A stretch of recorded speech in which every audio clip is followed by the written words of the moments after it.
یا ایھا الذین آمنوا لا تقتلوا الصید وانتم حرم صدق اللہ مولانا العظیم۔ حضرات گرامی، مجھے جو آج کی تربیتی نشست میں موضوع دیا گیا ہے وہ ہے محظورات احرام، یعنی احرام کی حالت میں جن چیزوں کا استعمال کرنا یا جن امور کا ارتکاب کرنا منع ہے وہ چیزیں انشاءاللہ بیان کی جائیں گی۔ یہ بہت اہم موضوع ہے اور حج پہ جانے والے حضرات ان باتوں کو اس لیے غور سے سنیں کہ اس میں بعض صورتیں ایسی ہیں کہ اس صورت میں لفظ ہی انسان کا فاسد ہو جاتا ہے۔ مثلاً رکوع عرفہ سے پہلے اگر کوئی ازدواجی تعلق قائم کرے اپنی اہلیہ کے ساتھ مباشرت کرے تو اس کا حج ہی فاسد ہو جائے گا۔ بعض صورتوں میں بڑی قربانی یعنی بدنہ بڑا جانور رنگ کی صورت میں دینا پڑے گا، یعنی طواف زیارت اگر کوئی آدمی حالت جنابت میں کرے تو اس کو بڑا جانور وہ صدقہ کرنا پڑے گا، اور بعض صورتیں ایسی ہیں کہ اس میں چھوٹا جانور یعنی دم دینا پڑے گا۔ اسی لیے یہ باتیں غور سے سننی چاہیے اور اہتمام کرنا چاہیے۔ پہلے اجمالاً ذکر کیا جاتا ہے کہ احرام کے بعد کن کن چیزوں سے بچنا ضروری ہے، اس کے بعد مختصر اس بیان کی تفصیل ذکر کر دی جائے۔ 8 چیزیں ایسی ہیں جن کا تعلق احرام کے ساتھ، احرام کے نیت کر لینے کے بعد انسان جب محرم ہو جاتا ہے تو اس کے بعد ان چیزوں کا استعمال کرنا منع ہے۔ پہلی چیز خوشبو کا استعمال کرنا منع ہے، دوسری چیز سلا ہوا کپڑا استعمال کرنا، تیسری چیز چہرے اور سر پر ڈھانپنا، چوتھی چیز بالوں کا کاٹنا، پانچویں چیز ناخنوں کا کاٹنا، چھٹی چیز ازدواجی تعلق قائم کرنا، ساتویں چیز واجبات حج میں سے کسی واجب کا چھوٹنا، آٹھویں چیز حالت احرام میں شکار کرنا، اور 2 چیزیں جن کا تعلق حرم کے ساتھ ہے، حدود حرم میں چاہے انسان محرم ہو چاہے محرم نہ ہو ان کو کام کرنا منع ہے۔ ایک تو حدود حرم کے اندر شکار کرنا اور دوسرا حدود حرم کے اندر کوئی ٹہنی وغیرہ کاٹنا جس سے مسواک بنایا جائے، یا وہاں کے یا وہ درخت وغیرہ کو توڑنا، وہاں کی گھاس کو کاٹنا، یہ سارے امور وہاں پر منع ہے۔ جب اصولی باتیں سماعت فرمایا پھر ان 8 باتوں کی مختصر تفصیل ذکر کی جاتی ہے۔ اگر یہ کہا جائے کہ آپ کے اوپر دم لازم ہو گیا ہے تو اس صورت میں آپ یہ سمجھیں کہ آپ کو جو قربانی میں چھوٹا جانور ذبح کیا جاتا ہے یعنی بکری دمبا وغیرہ وہ ذبح کرنا آپ کے لیے ضروری ہو، اور اگر یہ کہا جائے کہ آپ کے اوپر بدنہ لازم ہو گیا ہے تو اس صورت میں جو قربانی میں بڑے جانور ہوتے ہیں وہ آپ کو ذبح کرنا ضروری ہے۔ بدنہ صرف 2 صورتوں میں لازم ہے، وہ انشاءاللہ آگے ذکر کر دیا جائے۔ اور اس کے علاوہ اگر یہ کہا جائے کہ صدقہ کرنا لازم ہے، بعض صورتوں میں صدقہ کرنا لازم ہوتا ہے تو اس سے مراد جو صدقہ فطر میں ہم ادا کرتے ہیں یعنی نصف ساعت گندم وہ ادا کرنا ضروری ہے، اور اگر کوئی خاص مقدار ہو صدقے کی تو وہ ذکر کیا جائے تو وہ اتنا اس کو جو ہے وہ ادا کیا جائے۔ یہ بھی ذہن میں رہے آپ حضرات کے کہ ممنوعات احرام چاہے آپ جان بوجھ کر کریں چاہے غلطی سے ہو، لیکن ہر صورت میں آپ کے اوپر دم لازم ہوگا، وہ آپ کو ادا کرنا پڑے گا۔ اسی لیے جیسا کہ اعتکاف کے اگر میں غلطی سے بھی بات بدل جائے تو آپ کا اعتکاف وہ ٹوٹ جاتا ہے، بالکل اسی طرح حالت احرام میں اگر آپ محظورات احرام کا اعتکاف کریں گے تو اس کی شرائط اس کے ساتھ آپ کے اوپر دم یا صدقہ وغیرہ لازم ہو جائے گا۔ پہلی چیز خوشبو کا استعمال کرنا۔ خوشبو عام ہے تو اس کے اندر جس کا اطلاق خوشبو پر ہوتا ہے وہ خوشبو استعمال کرنا، یعنی چاہے گلاب کی خوشبو ہے، چمیلی کی خوشبو ہے، عود کی خوشبو ہے، یہ استعمال کرنا منع ہے۔ اور استعمال بھی عام ہے، چاہے آپ جو ہے احرام کی چادروں پر لگائیں، چاہے آپ اپنے جسم پر لگائیں، چاہے آپ اپنے بستر پر لگائیں، ہر قسم کا اس کا استعمال کرنا منع ہے۔ اسی طرح جیسے کہ ڈاکٹر صاحب بتا رہے تھے کہ کھانے والی جو چیزیں اس کے اندر بھی خوشبو کی جو ہے وہ استعمال کرنا منع ہے۔ یہاں تک فقہاء نے دکھا کے خوشبو پھل کو سونگنا اس سے بھی اشتراک ہے جو مکروہ ہے اگرچہ اس سے دم لازم نہیں ہے۔ سگریٹ اور پان وغیرہ اگر وہ اس کے اندر خوشبو کا استعمال ہے تو اس سے بچا جائے، اگر خوشبو کا استعمال اس میں نہیں ہے، خوشبو اس میں موجود نہیں ہے تو اس کے استعمال کرنے سے کسی قسم کا دم لازم نہیں ہوگا۔ وہ الگ بات ہے کہ نشہ آور چیزیں استعمال کرنے کا جو گناہ ہے وہ الگ سے ہوگا، لیکن احرام کی کسی قسم کی کوئی اس میں کوئی فرق نہیں آئے۔ دوسری چیز سلوں میں کپڑا پہننا، اس کا تعلق صرف مردوں کے ساتھ، عورتیں سلے ہوئے کپڑے کے اندر بھی احرام کریں گی اور نیت کریں گی احرام کی۔ مرد حضرات سلے ہوئے کپڑے نہیں پہنیں، کپڑے ہو یا چاہے واسکٹ ہو، کسی قسم کا کوٹ ہو اور کوئی نکل ہو، کوئی بھی چیز ایسی ہو جس میں سلائی نہیں ہو، اس کا استعمال کرنا منع ہے۔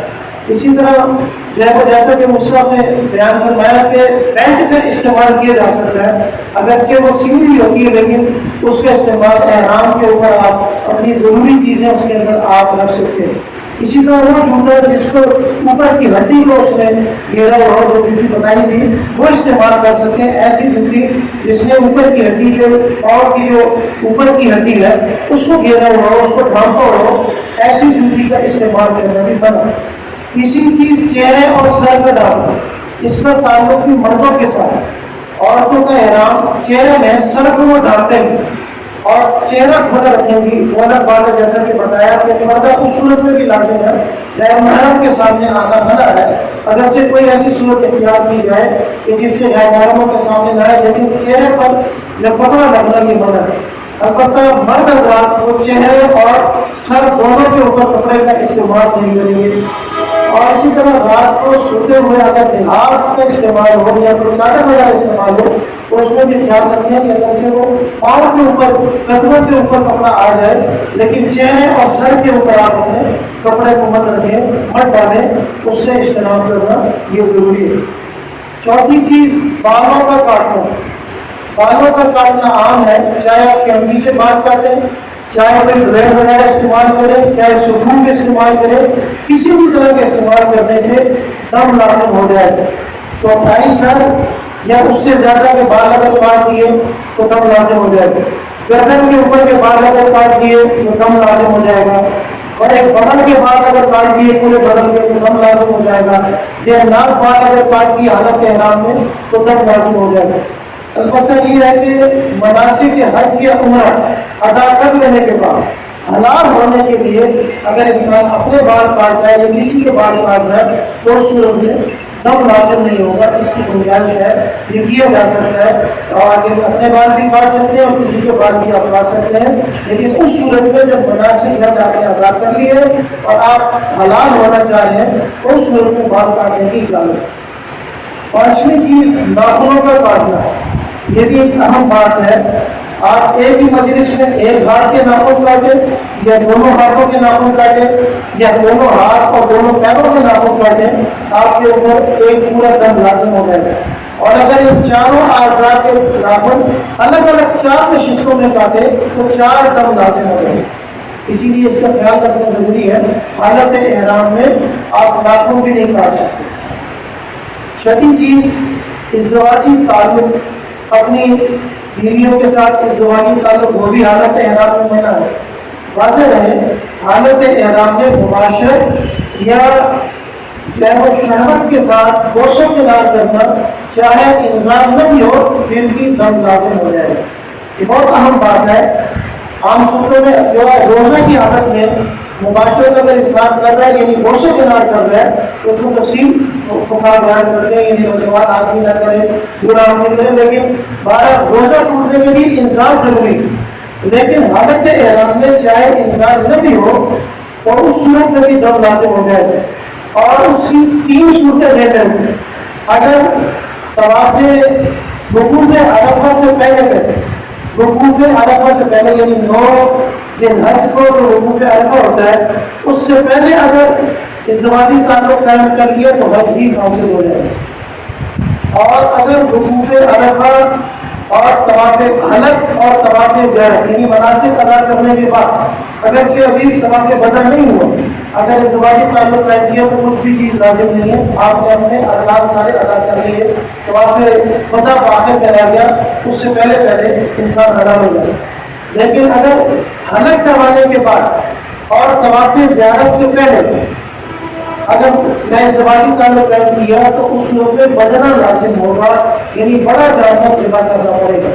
عام طور پر جب غلط کروا لیتا ہے انسان تو اس صورت میں ساری چیزیں حلال ہو جاتی ہیں، لیکن ازدواجی تعلق بنا ہوتا ہے. جب تک آپ طواف زیارت نہیں کریں گے تو یہ ایک مسئلہ بڑا اہم ہے. انسان سمجھتا ہے کہ میری ساری چیزیں حلال ہو گئی اور ساری پابندیاں ختم ہو گئی، تو اس صورت میں وہ حلالوں سے بھی جب کر لیتا ہے تو اس صورت میں بڑا جانور ذبح کرنا پڑے گا. اسی لیے یہ ذہن میں رہے. اور دوسری جگہ بتائی کہ جس میں بدلہ لازم ہوتا ہے، طواف زیارت اگر حالت جنابت میں کیا جائے تو اس صورت میں بھی بدلہ لازم ہوتا ہے. دو صورتیں ایسی ہیں جن کے اندر بڑا جانور ذبح کرنا پڑے گا. دارمی صورت. چھٹی صورت، ساتویں صورت واجبات حج میں سے کوئی واجب چھوٹ جائے تو اب یہ صورت میں بھی دم لازم ہے، یعنی وقوف مزدلفہ چھوٹ گیا بغیر کسی گزر گئے تو دم لازم ہوگا.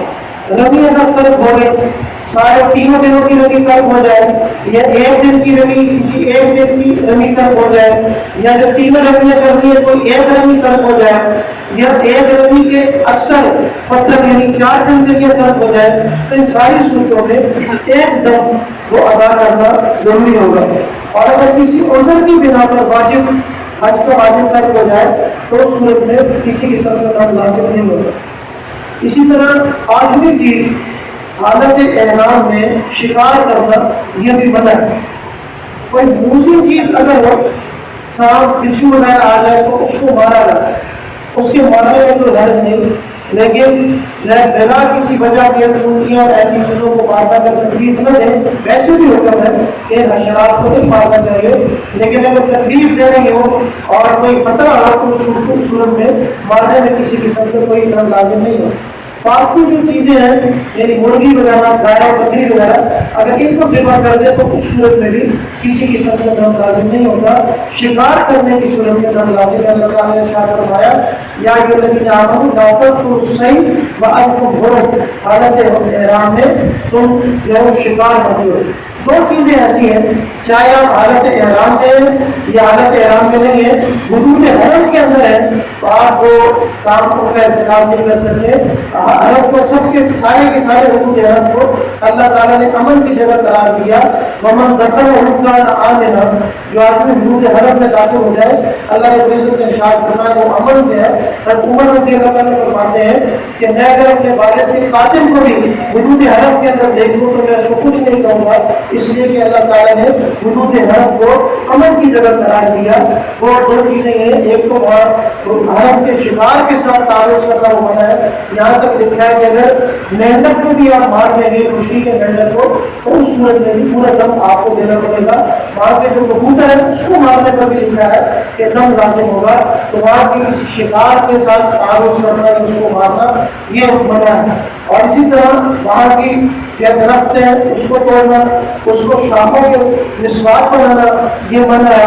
وہاں کی اگر گھاس پھوس اس کو توڑا تو کہ اس کی جو قیمت ہے اس کو صدقہ دیا جائے. یہاں تک کہ وہاں کے جو کانٹے ہیں حدود حرم کے اس کو توڑنا یہ بھی منع ہے. یہ جو چیزیں ہیں اس کا ارتکاب جو ہے وہ کرنا منع ہے. ان باتوں کا اہتمام کیا جائے. اللہ کو عزت مقصد کو حج مبرور کی سعادت نصیب فرمائے. آمین.